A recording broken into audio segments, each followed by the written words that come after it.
So now we're going to take the operations we've been looking at over the last few days and see how to apply them to different life situations. So everybody's favorite word problems. A couple hints for while you're working on the word problems. One hint is if you see velocities mentioned, then those are vectors. The magnitude of the velocity is what will be described as the speed. So if they say something about a plane moving at 30 miles an hour, that's your magnitude in that case. Force is another example of a vector. So usually you won't see these in the same question. Usually these are different examples. So if they mention some forces being applied at 30 pounds of strength or 50 pounds, the number of pounds, that's going to be the magnitude of the vector. So these are just some of the common terms you will see that you can apply vectors to. As a quick reminder, we've done bearings before, but make sure you remember that bearings start from due north, and then they are measured clockwise. So how far does the angle spin around in that direction? However, in contrast, we usually use direction angles, which are measured from the x-axis pointing to the right, and then we measure the counterclockwise measurement. Now, if they give you a bearing, what you can do as sort of a shortcut to convert it to the other form is just take the angle they gave you and subtract it from 90. So do 90 minus the bearing they gave you, and that'll change it into our other form that we use. Now in this example, we have a plane flying on a compass heading or a bearing of 170 degrees. So first, if we draw in our x and our y axis, remember the bearing is starting from north and rotating down in this direction, or the shortcut I gave you guys was to do 90 minus the angle for the bearing, which in this case gives you negative 80. So negative 80 is what we usually call the angle that starts from pointing to the right, due east, and it rotates 80 degrees counterclockwise. So I know that we have a vector going down in this direction. So if we're making a triangle out of this, you could make this a right triangle, and then you would have 80 degrees here in the corner. For the magnitude of the plane, we have 460 miles per hour, which I told you in the last slide is the magnitude of a vector. So to find the component form, in the last section of notes, we computed the magnitude times cosine of the angle for the horizontal component, and the magnitude times sine of the angle for the vertical component. Now by putting these into your calculator, for the horizontal piece, I'm getting approximately 79.88. And for the vertical piece, I'm getting approximately negative 453.01. Now remember, the negative is just indicating direction for us. So this way I know that from the starting position, we're going 79.88 miles east and 453.01 miles south. So even though it doesn't make sense to have a distance described as a negative, the negative is just indicating the direction difference between going north and going south. So if you're careful about your signs and what angle you're using to compute your triangle, you should be able to just compute it directly and use the angles and values that you get immediately out of it. So that's it. That is our plane broken into component forms. Now we know the velocity of the plane east and west and north and south. When you are presented with a question where you have several independent forces acting together on an object at different angles, when they say find the direction and magnitude of the resultant force, this is actually just a complicated way of saying they want you to perform a vector addition. So we need to find the three individual vectors and then combine the horizontal pieces together and the vertical pieces separately. So first let's talk about the one that has a magnitude of 100 and it is operating at an angle of 50 degrees. So this one's going to be 100 cosine 50 and 100 sine of 50. This is breaking that vector into horizontal and vertical parts. For the second one, we have 50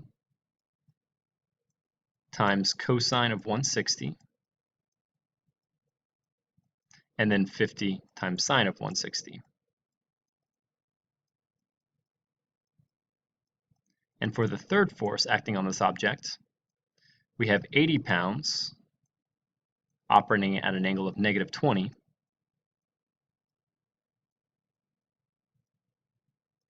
And then for the vertical, 80 pounds times sine of -20. So this is how we compute each of the forces separately, the individual components for the first, second, and third. So we just need to plug these into our calculator one at a time. So we're going to have 100 cosine of 50, which breaks down to be approximately 64.28. And for the vertical piece, 100 sine of 50 is 76.60. So if we made a triangle out of these, this would be the base and the height, and the diagonal is that 100 value. For the next one, if we compute 50 cosine of 160, we get that this one's going to the left, so this one's operating in a different direction, which means these two forces are kind of canceling each other out in a sense. Since they're going in opposite directions, one is going to the right, the other one is going to the left. And for the up and down component, 50 sine of 160 gives us 17.10. Now in this case, this force is pushing up and this force is pushing up, so they're helping each other. So it's going to be going up even more than it was with either of them working independently. And then the last one is 80 cosine of -20, which is also going to the right since it's a positive value, so 75.18. And vertically, 80 sine of -20, which gives -27. So this one is working against the other forces. Now to find the combined effect of all of these, we just need to add them together. The horizontal and the vertical components affect each other separately. So 64.28 minus 46.98 plus 75.18 gives me a combined horizontal component of 92.48. Now be careful about the rounding directions, however they're given in the assignments. And this one, they're not telling us anything, so I'm just kind of using the standard that 2 or 3 decimals is usually a pretty good starting point. And then for the vertical component, we have 76.6 plus 17.1 minus 27.36, giving it a combined force of 66.34. So what we've just found is the component form of the three forces working together.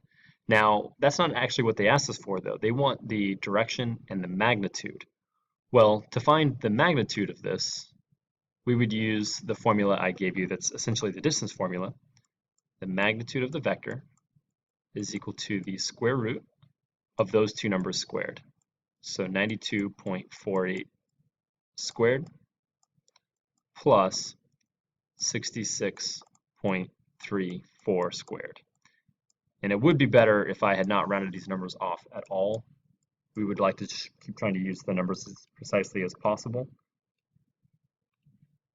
But I don't want to write out the whole number over and over again, since it's kind of hard to write on the computer here. So square those numbers, add them up, and then take the square root of that answer, and I'm getting a magnitude of approximately 113.81.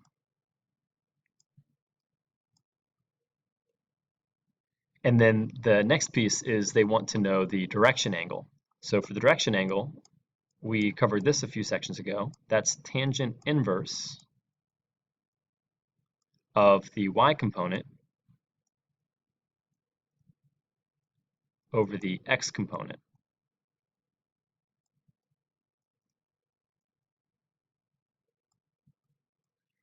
So plugging this into the calculator,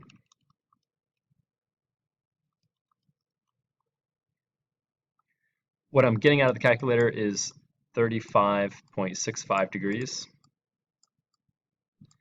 But when you're finding those direction angles, make sure you consider which quadrant your vector is actually in. Now, this vector was going in the first quadrant because it's going right and up. So I can just use the answer that I get directly out of the calculator. but you have to remember that sometimes you need to add 180 degrees or sometimes even 360 degrees, depending on which quadrant this vector is in. So if it's first quadrant, don't worry about it, just use the angle exactly as shown. And that is our two answers now, because we have the direction angle, 35.65 degrees, and we have the magnitude of the vector, 113.81. And even if they had asked us for the component form, we can do that as well. We have the horizontal, the vertical, the diagonal, and the angle at which it's going. So that's everything that we can know about our vector. And that's all for the notes. I hope you guys have seen that this is just combining the operations we've been doing over the last few days and applying them. I didn't introduce any new operations. Everything is referring back to things you've already seen, like how do you find the component form, how do you add vectors, how do you find the magnitude of a vector, and how do you find the direction angle of a vector. So if any of those individual parts gave you trouble, I would encourage you to go back to those in the different sections of notes. And I know that the word problems themselves will take some practice for you guys to know what they're asking you for. So that's all. Thank you.